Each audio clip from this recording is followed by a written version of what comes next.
सह्याद्रीच्या कुशीतून एक हिरा चमकला, सह्याद्रीच्या कुशीतून एक हिरा चमकला, भगवाट या चंदनाचा शिवनेरीवर प्रकटला, भगवाट या चंदनाचा शिवनेरीवर प्रकटला.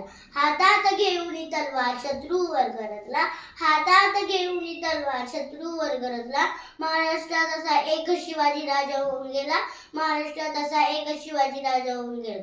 नमस्कार मंडळी व माझ्या बालमित्रांनो, मी प्रार्थना सचिन लोंढे. आज मी तुम्हाला शिवाजी महाराजांचे बालपण या विषयावर बोलणार आहे.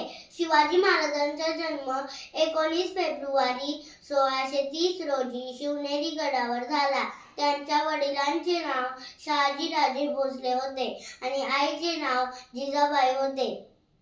त्यांच्या आईने त्यांना रामायण व महाभारतातील कथा सांगितल्या.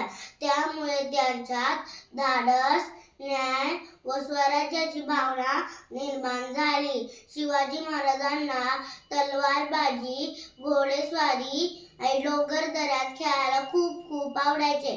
ते आपल्या मित्रांसोबत मातीचे किल्ले बनवायचे.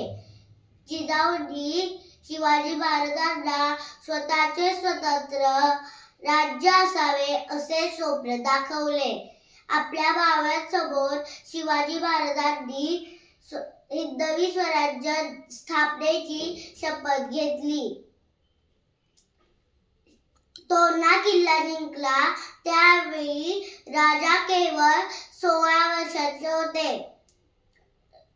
मला असे म्हणावे वाटते की शिवाजी महाराजांचे बालपण म्हणजे धैर्य, शौर्य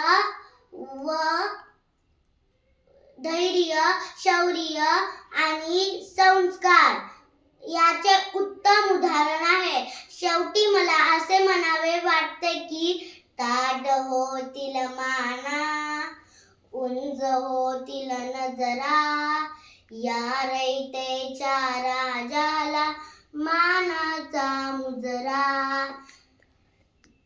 छत्रपती शिवाजी महाराज की जय.